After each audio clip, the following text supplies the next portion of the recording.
கண்ணியமிக்க அல்லாஹ்வின் நல்லடியார்களே, அல்லாஹு ஜல்ல ஷானஹு தஆலா இந்த அடியார்கள் தான் படைத்த படைப்பினங்கள் நாளை மறுமையில் தன்னை சந்திக்கின்ற பொழுது நன்மையால் அவர்கள் நிரம்பி இருக்க வேண்டும் என்கிற பேராவலை இந்த சமூகத்தின் மீது கொண்டிருக்கிறான்.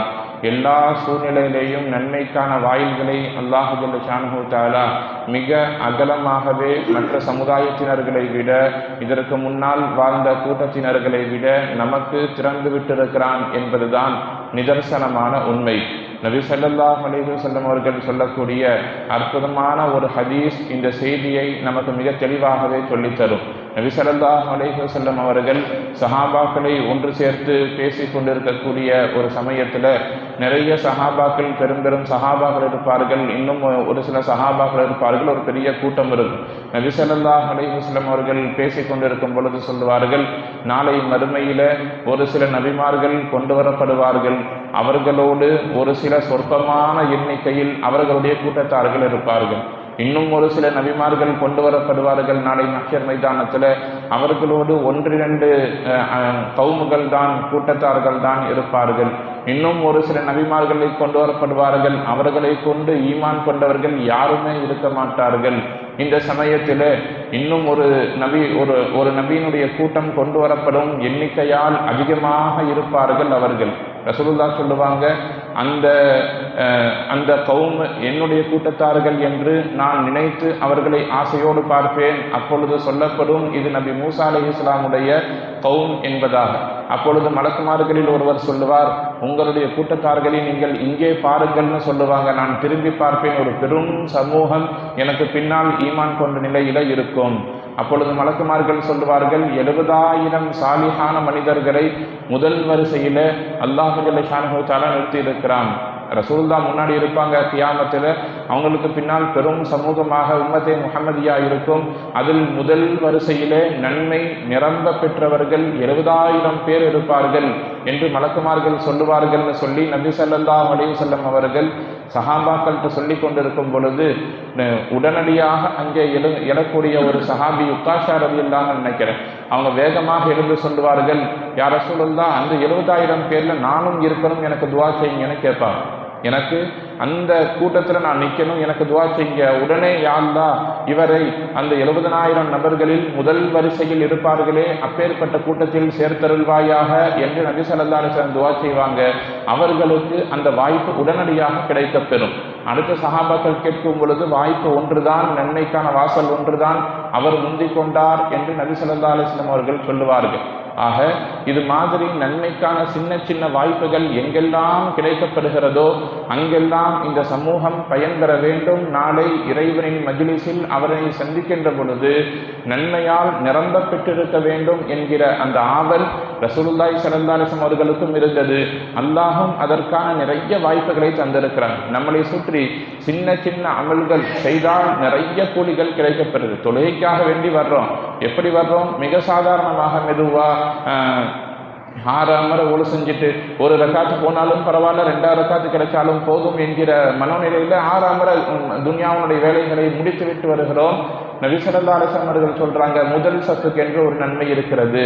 முதல் சஃப்பினுடைய மகத்துவத்தை நீங்கள் விளங்கிக் கொண்டால் உங்களுக்கு மத்தியில் நீங்கள் சண்டையிட்டுக் கொள்வீர்கள், சீட்டு குலுக்கி போடுவீர்கள், யாருடைய பேர் வருதோ அவங்க தான் முன்னாடி வந்து நிற்பீங்கன்னு சொல்றாங்க. என்ன காரணம்? அதற்கான நன்மை. தொழுகைக்கு வர்றது ஒரு நன்மைன்னு சொன்னா, முதல் சஃப்பில் இருப்பது அதை விட பெரும் நன்மை. 2 நபர்கள் சந்தித்துக் கொள்ளுகிறார்கள், சலாத்தில் யார் முந்திக் கொள்ளுகிறார்களோ அவர்களுக்கு நன்மை அதிகம், பதில் சொல்றவருக்கு நன்மை கம்மின்னு சொல்லி ரசூலுல்லாஹி ஸல்லல்லாஹு அலைஹி வஸல்லம் சலாத்தை ஊக்கப்படுத்தினார்கள். காரணம், அங்கே நன்மைக்கான வாசல். இப்படியாக ஒரு செருப்பை அணிவதாக இருந்தாலும் கூட வலது கால் செருப்பை முதல்ல போடணும்னு சொல்றார். ஒரு ஜனாசாவை தூக்குவதாக இருந்தால் முற்பகுதியில் இருக்கக்கூடிய வலது கைப்பிடியை முதலில் தூக்க வேண்டும்னு சொல்றார். கால் சட்டையை அணிவதாக இருந்தால் வலது காலை முற்படுத்துங்கள்னு சொல்றார். பேசுவதாக இருந்தால் நல்ல வார்த்தையை பேசுங்க. இப்படி எல்லா இடத்திலேயும் நன்மைக்கான வாசலை இந்த சமுதாயத்திற்கு நபி ஸல்லல்லாஹு அலைஹி வஸல்லம் அவர்கள் மிக அகலமாக திறந்து வைத்திருக்கிறார்கள். காரணம், நன்மையை அதிகம் சம்பாதித்துக் கொள்ள வேண்டும் என்பதற்காக. எங்கெல்லாம் நன்மைக்கான வாய்ப்பு இருக்குதோ அங்கெல்லாம் நாம் நன்மையை பயன்படுத்திக் கொள்ள வேண்டும். ரசூலுல்லாஹ் வருவாங்க, மக்கள் ஒரு கூட்டமாக நிற்கிறாங்கன்னு தெரிஞ்சா உடனே அங்க போய் தனக்கு எது அந்த நேரத்தில் அவர்களுக்கு சொல்லணும்னு தோணுதோ நன்மையை சொல்லிக் கொண்டிருப்பார்கள். நாம் சமீபத்தில் கூட பேசிய நினைவு இருக்கிறது. ரசூலுல்லாஹ் ஒரு மார்க்கெட்டுக்கு வருவாங்க, சந்தைக்கு வருவார்கள். சஹாபாக்கள் எல்லாம் மிக மும்முரமாக சந்தை நடந்து கொண்டிருக்கும். எல்லாம் ஒரு பக்கம் பொருளை வாங்கிட்டு இருப்பாங்க, வித்துட்டு இருப்பாங்க, எல்லாம் நடந்து கொண்டிருக்கும். ரோட்ல பார்த்தா ஒரு ஓரமாக குப்பை குமித்து வைக்கப்பட்டிருக்கும், ஒரு ஆடு செத்து கிடக்கும். நபி பார்ப்பாங்க, எல்லாம் துனியாவில் மூழ்கி கிடக்கிறாங்க. உடனே அந்த ஆட்டின் பக்கத்தில் போய் நின்றுட்டு சஹாபாக்களை கூப்பிட்டு, இந்த ஆட்டை யாராவது விலை கொடுத்து வாங்கிக் கொள்வீர்களா என்று கேட்பார். சஹாபாக்கள் சொல்லுவாங்க, இதை போய் யாராச்சும் விலை கொடுத்து வாங்குவார்களா? இது ஒரு செத்த ஆடு, இதை எப்படி பயன்படுத்த முடியுமான்னு கேட்ட பொழுது, அல்லாஹ்விடத்தில் இந்த துனியா இந்த ஆட்டை விட கேவலமானது, அதை நோக்கி நீங்கள் ஓதிக்கொண்டிருப்பதை விட மார்க்கத்தை நோக்கி வாருங்கள் என்று சொல்லுவாங்க. இப்படி எங்கெல்லாம் வாய்ப்பு, எங்கெல்லாம் நன்மை, எங்கெல்லாம் நமக்கான அந்த தேவைகளை பயன்படுத்திக் கொள்ள முடியுமோ அதை பயன்படுத்தி நாம் நன்மையை சம்பாதித்துக் கொள்ள வேண்டும். என்ன காரணம்னா, நபி ஸல்லல்லாஹு அலைஹி வஸல்லம் சொல்லுவாங்க, இந்த கூட்டத்தினர்களுடைய ஆயுள் 60க்கும் 70க்கும் மத்தியில் இருக்கக்கூடிய ஆயுள். மூசா அலைஹிஸ்ஸலாத்துடைய காலமோ நூஹ் அலைஹிஸ்ஸலாத்துடைய அந்த ஆயுள் காலமோ நமக்கு கொடுக்கப்படவில்லை. ஆயுளால் மிகவும் குறைந்தவர்களாக நாம் இருக்கிறோம். நூஹ் அலைஹிஸ்ஸலாம் 950 வருஷம் வாழ்ந்தாங்க. திருக்குர்ஆனில் பதிவு செய்யப்பட்டிருக்கிறது. அல்ஃபசனத்தின் இல்லா 50 ஆமான் அல்லாஹ் குர்ஆன்ல சொல்றான். 950 வருடங்கள் நூஹ் அலைஹிஸ்ஸலாம் வாழ்ந்தார்.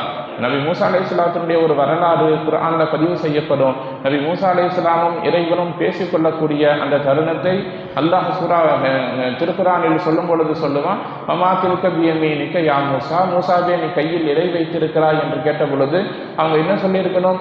காலஹிய ஆசாய், அவ்வளவுதான், நான் கையில் குச்சியை வைத்திருக்கிறேன். அதுக்கு மேல அங்க பேசுறதுக்கு ஒன்றும் இல்லை. இது என்ன? இது குச்சி, அவ்வளவுதான் அங்கே பேசு. மூசா அலைஹிஸ்ஸலாம் என்ன சொல்லுவாங்க?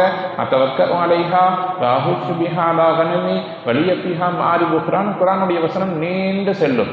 இது ஒரு அசா, இது ஒரு குச்சி, இதை வைத்து நான் ஆடுகளை மேய்த்துக் கொள்ளுவேன், மரத்தில் இருக்கக்கூடிய இலைகளை பறித்துக் கொள்ளுவேன், இதை வச்சு நான் நிறைய வேலை செய்வேன். இது அதிகப்படியான பேச்சுங்கிறது நமக்கே விளங்கும். ஆனால் இதையும் அல்லாஹ் குர்ஆன்ல ஏன் பதிவு செய்திருக்கிறான் யோசிக்கணுமா இல்லையா? குர்ஆன்ல இருக்கக்கூடிய ஒவ்வொரு வசனங்களுமே நமக்கு படிப்பினை தரக்கூடிய வசனங்களாக இருக்கும் பொழுது மூசா அலைஹிஸ்ஸலாம் கூடுதலாக பேசிய விஷயத்தை அல்லாஹ் ஏன் குர்ஆன்ல பதிவு செய்து வைத்திருக்கிறான் என்று சொன்னால், நன்மைக்கான வாய்ப்புகள் கிடைக்கும் பொழுது அதை இந்த சமூகம் பயன்படுத்திக் கொள்ள வேண்டும்.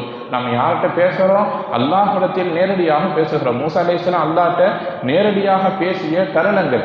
எல்லா நேரத்திலையும் பேச முடியுமானா முடியாது.